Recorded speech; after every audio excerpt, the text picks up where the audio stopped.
Living or working in the United States is a dream that most people around the world share at some point in their lives. People from Kenya, Nigeria, India, and every corner of the globe apply for opportunities. Jobs, scholarships, teaching positions, hoping they'll get that visa approval. The truth is, only a small percentage of people who apply actually succeed. And even those who do succeed have to pass through various handles to get there.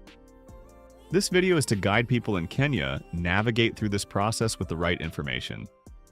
Although some issues cut across all categories, from students to migrants and non-immigrants, we highly recommend that you do your own research on the issues covered in this video. Immigration law is complex. Your situation might have specific details that don't apply to what we discuss here. This video will have more focus on teachers.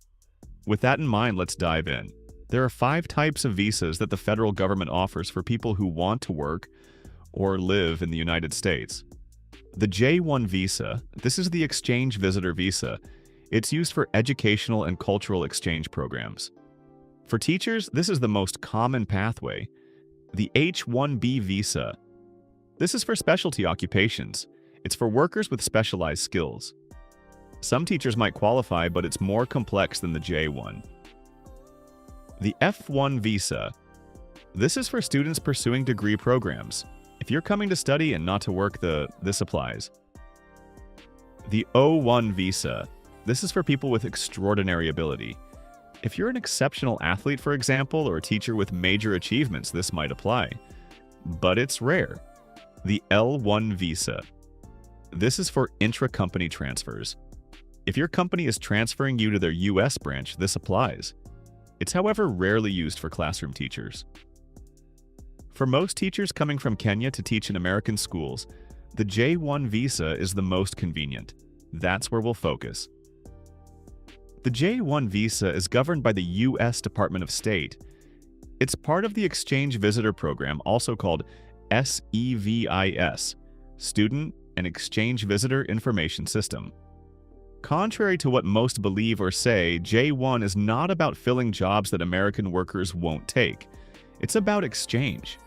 That is bringing educators, researchers, and professionals from around the world to America to teach, learn, and share expertise. The philosophy behind it is simple. Like, when people from different countries work together and learn from each other, understanding grows. Bonds strengthen and the world becomes more connected. The J-1 program covers many categories: students, researchers, interns, au pairs, physicians, and teachers. Each category is slightly different, but they all fall under the J-1 umbrella. For teachers, there's a specific category: primary and secondary school educators coming to teach in American K-12 schools. And that is our focus. To be eligible for J-1 visa, you need a bachelor's degree from a recognized institution. If your degree is from Kenya, that's acceptable. However, your credentials will need to be evaluated to determine their international equivalency, ensuring that your qualifications meet U.S. standards for teaching. You need at least 2 years of professional teaching experience. While in few cases less may be accepted, this is the most common experience requirement. This can be primary or secondary level, full-time or part-time. You will also need documentation and references. You need to be fluent in English. Remember, you will be teaching and communicating in English. You need to be sponsored by a designated J-1 sponsor organization. We'll talk about this more in a moment. You need to pass a background check. This one is serious. The government screens for criminal history and verifies credentials, especially since you'll be working with children. You need to show ties to Kenya: family, property, employment prospects, community involvement. The U.S. wants to ensure you plan to return, and in most cases, this is where people fall short. The J-1 teacher visa is typically issued for 3 to 5 years, but the important part is your actual work authorization is tied to your employment contract. Most teachers come on 1 or 2 year contracts for the academic year, August or September through May or June. When the year ends, you can renew your contract, move to a different school, or return home. Your visa might be valid for 3 years, but you might initially work for only 1 year. Many teachers renew their contracts and teach for multiple years, but the initial commitment is typically 1 year. Yes. Your spouse and unmarried children under age 21 can come on J2 visas, which are dependent visas. Your family can be in the U.S., attend school, and maintain legal status. However, your spouse is not automatically authorized to work. Work authorization requires a separate application and approval. Your children might be able to work under certain conditions, part-time during school or full-time during breaks. But this also requires specific authorization. Bringing your family is possible but requires planning. You need to earn enough to support them and understand what each person can legally do. This is critical. When your J1 visa ends, you must return to Kenya and physically live there for a minimum of 2 years before you can apply for most other U.S. visa categories. This is not flexible. It's a federal requirement. There are exceptions if you're sponsored by a U.S. government agency or pursuing further education at a U.S. university, but in most cases it applies. If your goal is to become a permanent resident or eventually get a green card, the J1 might not be your best pathway because of this restriction. However, if you want to teach for a few years, earn money, build your resume, and return to Kenya with new experience and savings, the J1 is ideal. Many teachers use it as a stepping stone. You can't apply for a J1 directly. You need a designated J1 sponsor, an organization authorized by the U.S. Department of State. The school that wants to hire you doesn't sponsor you.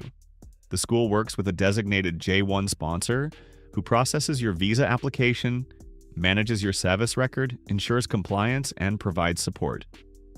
Organizations like CIEE, ASSE, AFS, and university-affiliated programs sponsor J1 teachers. Each has different focus areas, fee structures, and support levels. If you want a detailed breakdown of different J1 sponsors, their costs, services, and reputations, comment below. I can create a comprehensive guide in a future video. Next up is the H-1B visa, often called the Specialty Occupation Visa. Unlike the J-1, which focuses on cultural exchange, the H-1B is employment-based. It's designed for professionals with specialized knowledge or skills, including some teaching positions, particularly at universities or specialized schools.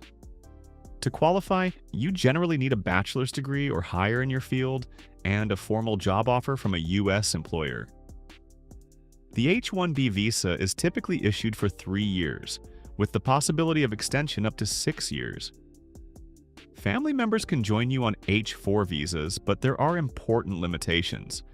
While children can attend school, spouses can only work under specific circumstances, usually after the H-1B holder begins the green card process.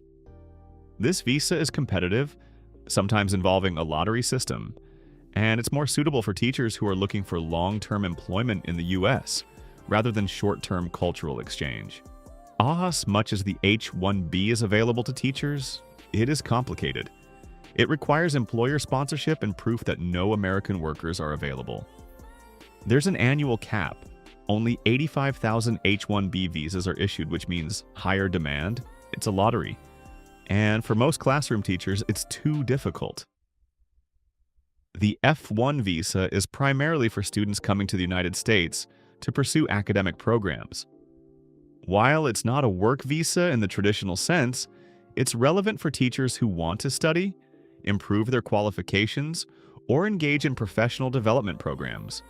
F-1 students can attend accredited U.S. institutions, and family members can come along on F-2 visas. Spouses cannot work, but children can enroll in school. F-1 visas are valid for the duration of the academic program, and extensions are possible for students who continue into higher degrees or additional training. Many teachers use this pathway to enhance their skills, network internationally, and sometimes transition into teaching opportunities after completing their studies.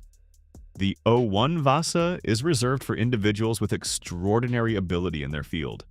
For educators, this might mean a teacher with a track record of exceptional achievement, such as publishing influential research, winning awards, or being recognized internationally. While this visa is less common for most teachers, it's an option for those with highly distinguished accomplishments. O-1 visas are issued for the duration of the project or employment, usually up to 3 years initially, with extensions possible. Dependents come on O3 visas, but spouses cannot work, while children can attend school. Because of its stringent eligibility requirements, the O1 visa is best suited for teachers or professionals with proven excellence in their careers. Finally, there's the L1 visa, which is designed for employees being transferred within the same organization from an international branch to a U.S. branch. For teachers, this visa is rarely used unless you are employed by a multinational educational organization that has operations in the United States. The L1 allows family members to come along on L2 visas. Spouses can apply for work authorization, and children can attend school. While not commonly used by individual teachers, it is an option for those already working with large institutions that can sponsor an internal transfer. The J1 is straightforward. It's designed for educators, it's accessible and relatively quick. For most Kenyan teachers, it's the best option. Gather your degree, teaching license, experience documentation, and references from colleagues or supervisors. If your documents are in another language, get certified English translations. Look at American schools that hire international teachers. Use job boards like Teaching English, International Schools Review, or Search Associates. Check LinkedIn. Research salary, benefits, housing support, and whether they work with J1 sponsors. Submit applications. Interviews are often virtual. Be ready to discuss your teaching philosophy and why you want to teach in America. Review contracts carefully when you receive an offer. Once hired, the school will direct you to their J1 sponsor. Contact them, provide your documentation, and they'll evaluate your eligibility. The sponsor enters your information into SEVIS, the Student and Exchange Visitor Information System. You'll receive a SEVIS ID and an I-20 form. You need this to apply for your visa. Apply at the U.S. Embassy in Nairobi, complete the DS-160 online, pay the visa fee $190, and schedule an interview. The consular officer wants to verify you're a genuine exchange visitor with ties to Kenya. The entire process from job offer to visa approval typically takes 3 to 6 months, sometimes longer during peak seasons. Thousands of teachers navigate this process successfully every year. Understanding your options and doing your own research is key. If you found this helpful, like and subscribe. Comment if you want a guide on J1 sponsors. I'll create one for a future video. You can do this. Thank you for watching.